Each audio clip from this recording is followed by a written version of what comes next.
രാഹുൽ ഗാന്ധി പാർലമെന്റിൽ ശക്തമായി നീതിയുക്തമായി പ്രസംഗിക്കുമ്പോൾ അതിനകത്ത് എടുത്തു പറയേണ്ടത് എല്ലാ പോയിന്റ്സും അടുക്കി അടുക്കി പറയുന്ന വാക്യങ്ങളെ പ്രതിരോധിക്കാൻ BJPക്ക് കഴിയില്ല.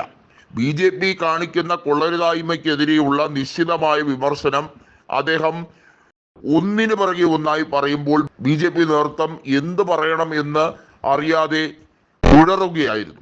അവരുടെ തന്നെ നേതാവായിട്ടുള്ള ഓം ബിർള, അദ്ദേഹം ശരിക്കും സ്പീക്കറായിട്ടല്ല BJPയുടെ നേതാവായാണ് പലപ്പോഴും പെരുമാറുന്നത്. പ്രതിപക്ഷത്തോട് മുഖം കറുപ്പിച്ച് അദ്ദേഹം എടുക്കുന്ന തീരുമാനങ്ങൾ എല്ലാം തന്നെ നമുക്കറിയാം. ഓം ബിർളയ്ക്ക് ഒരു കാര്യത്തിലും ഇടപെടാൻ പോലും കഴിയാത്ത രീതിയിലായിരുന്നു രാഹുൽ ഗാന്ധിയുടെ സംസാരം.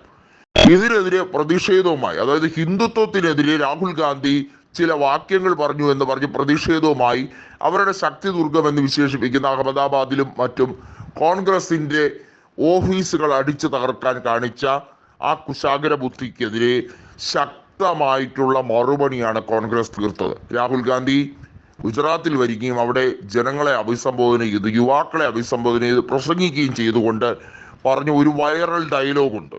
അതായത്, അയോധ്യയിൽ BJP പരാജയപ്പെടുമെന്ന് നിങ്ങൾ ആരെങ്കിലും കരുതിയോ? 2024 ഇലക്ഷനിലെ മുഖ്യ ആസ്ഥാന കേന്ദ്രമായി BJPക്കാർ സ്വയം വിശേഷിപ്പിച്ചത് അയോധ്യയായിരുന്നു. നരേന്ദ്രമോദി അവിടെ നിന്നും തെരഞ്ഞെടുപ്പിൽ മത്സരിക്കാൻ വേണ്ടി 2 വട്ടം ശ്രമിച്ചതാണ്. എന്നാൽ ഇലക്ഷൻ സർവേകൾ നടത്തിയ പ്രമുഖ ഏജൻസികളെല്ലാം തന്നെ അദ്ദേഹത്തിനോട് പറഞ്ഞത് അവിടെ നിന്നാൽ പരാജയം സംഭവിക്കും എന്നുള്ളത്. അത് യാഥാർത്ഥ്യമാവുകയും ചെയ്തു. അതുപോലെ തന്നെയാണ് ഗുജറാത്തിൽ. നിങ്ങൾ പലരും ചിന്തിക്കുന്നതിലാണ് ഏറ്റവും വലിയ മാറ്റമുണ്ടാകേണ്ടത്.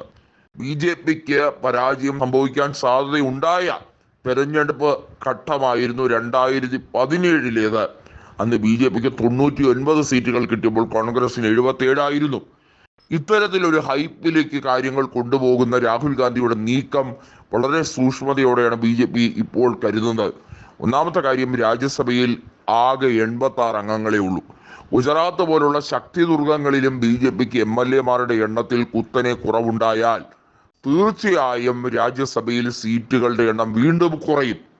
രാജ്യസഭയിൽ ബില്ലുകൾ പാസാക്കിയെടുക്കാൻ കഴിഞ്ഞില്ലെങ്കിൽ BJPയുടെ പല ഹിഡൻ അജണ്ടകളും പൊളിഞ്ഞടുങ്ങും എന്നുള്ളത് യാഥാർത്ഥ്യമാണ്.